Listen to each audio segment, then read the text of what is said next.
Hello, friends and family, brothers and sisters on YouTube world, TikTok, and Rumble.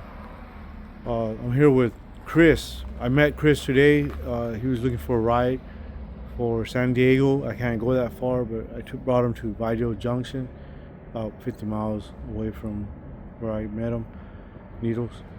Hey, Chris, how you doing? All right, how about you? Good. So we've talked for like an hour while we've been on the car. I got to know you a little bit. Chris, how old are you? 35. You're 35. How long have you been homeless? Maybe 5 years. 5 years? Yeah. Okay. And where are you from? Originally from? I'm originally from Georgia. From Georgia? Yeah. What part of Georgia? It's northern Georgia. Northern Georgia. Yeah. Okay. How was your childhood, Chris? My childhood was fairly decent. Fairly decent. Yeah. Chris, our channel, we want to bring awareness to homelessness, addiction, Right. and mental health. So we know that you're homeless. Are you struggling? Do you struggle with any type of addiction? Not really. I smoke cigarettes, but I don't feel that I struggle with the addiction. Right. How about any mental health issues? I don't feel that I have any mental health issues. Oh, okay. Chris, do you use any resources as while you're homeless? Do you use any resources like homeless advocates, like people that or churches or anything like that? What have you used resources? Just basically state resources as far as like, and some churches and things like that, but like food stamps and stuff of that nature. But for the most part, I fly a sign if I need something, or if I don't have what I need that's provided from the state, then I'd fly a sign. But it's basic. You got to survive somehow. You know what I mean? And that's one way of surviving, I suppose. Right. So you do receive some kind of monetary from the state, or? No, I don't at this time, but I have before. Okay. And I think you said you lost your ID. So you're trying to get your ID back? Right, I'm trying to get everything back as far as food stamps and stuff like that. And anytime you struggle with any type of addiction, or if you don't struggle with any type of addiction, and you miss your relapse time of signing in for your food stamps, or if you lose your ID, you have to go through all that again. So you have to survive until you get that back, your food stamps. So flying a sign's one way to do it. So when was the last time you ate? I eat earlier today. Oh, but, okay. That's just. So do you think you have food stamps right now? If you were to have your ID and your food stamp card? Oh yeah, no doubt. So you do have food stamps? I don't have food stamps right now. You don't have them now? Right, but I'm probably enrolled in it, but I don't have the card because I lost all that. Right? But you'll have money on there waiting for you. Right, I'm supposed to. Good. But I don't have. Right now? Right. Okay. Without the card, it's useless. Right. Well, and like you and I were talking, after our interview, I'm going to help you. I'm going to grab you something to drink and eat, so that way you have something right now. You know what I mean? Right. Thanks. So, my next question is, Chris, do you believe that it's dangerous to be homeless? Oh yes, it is. It is? Yeah, no doubt. It can be and it cannot be. It just depends on where you're at.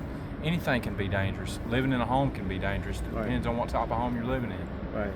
It's just the same as living in a home, but it can be a little more dangerous because you don't have shelter. You're not in an enclosed, controlled environment. It just depends on where you're at and what you're doing, I suppose. Right. Okay. And then my next question is, do you think it's more dangerous for a woman or for a man to be homeless? I think it's more dangerous for a man. For a man? Yeah.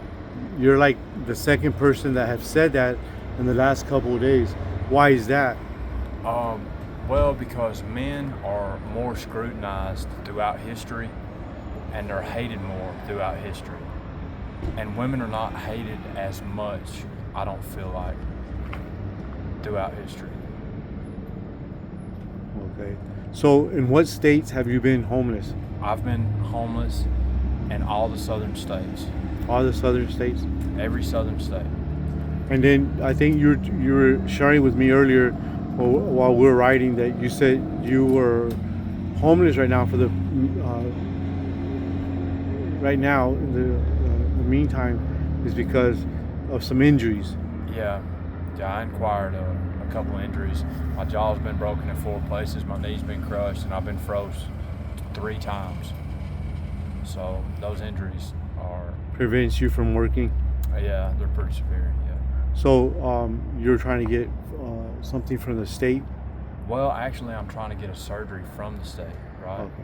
From any state, any doctor's office that can do. Or, I want the right things, the proper things, the things that are good for me, instead of just getting put on Social Security disability and getting thrown to the side, like a piece of garbage. I don't really want that. I would rather be treated as an individual and as somebody of, just, I guess, normal health care. I would feel that would be normal, is to have somebody up and functioning instead of not functioning properly. Right. So Chris, if everything works well and works out for you, where do you see yourself in a couple years? I'm not really sure. It just depends on what opportunities somebody's given, and what things I'm willing to do. Okay, another question, and a lot of times people say, is that some people that are homeless right now uh, like being homeless. Do you like being homeless? I wouldn't say that I like being homeless, but if you don't have any funding, you can't really not be homeless. You know what I mean? So if you don't have the funding not to be, if you can't pay the bills, you can't pay the bills. So. So you rather just so you're surviving right now, Pretty much. right? But you're surviving in a home too. You just in a Right. different way. Right. So so do you think it's a choice right now being homeless for you? I don't. I don't feel like it's it is a choice in a way, but in another way, it's not a choice. I feel. Right. All right. And my other question is, do you like, as a homeless man, do you like it when people initiate conversation with you or smile at you, or do you just prefer to be left alone? Don't talk to me. Don't look at me, or like that.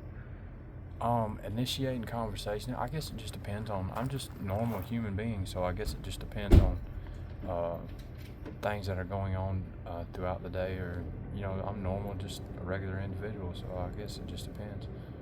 So, are you open for, like, when people try to talk to you, or I mean, you seem pretty friendly when I stopped and I said hi to you. Right. You were pretty approachable. Right. So, and you didn't seem to mind. Some people that are homeless, but I think it's because they're dealing with mental health issues, don't like being talked to or talked with, or initiate conversation. And you didn't seem that way. You were pretty friendly. Yeah, I think You were pretty approachable. I think that a lot of homeless people are worried about being harmed. Okay. That's what I feel, by other individuals. You got to remember, they're standing out on the street and they meet. So let's say that you sit behind. Let's say that I'm not trying to direct the conversation completely towards you, but let's say any individual sits at their home, right, and they meet no one in a day's time, right? So a homeless individual might meet 100, 200, 1,000, 3,000 people in one day. So it could get dangerous for them, Who knows what those other individuals have went throughout that day, Right. Everybody's going to have a bad day sooner or later, you know what I mean? Right. And they see this guy or this woman sitting on the street, and then, they might just pick an individual to be mean to. I'm not saying that they will. I'm saying that that's the reason that things are the way that they are. That's why people are not approachable sometimes, right? Because they're nervous, Right. and they don't know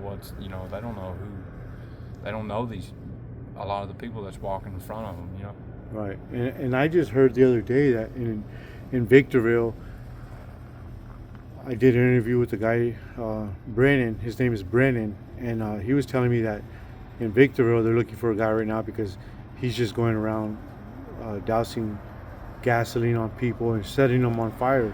So that's dangerous. You know what I mean? Yeah. So I understand, and on both sides. For us and for other people, because even me doing interviews with people or approaching people can be dangerous for me. You know what I mean? Especially we're all humans. Yes. So we have to just, sometimes some are more careful than others, and I'm very careful. So, all right, Chris, I appreciate your time to let us into your world of homelessness, and we wish you the best. I know that you're trying to get a ride to Blythe. You're like 45 miles away, right? I brought you this far. It's like 50. I brought you like 50 miles.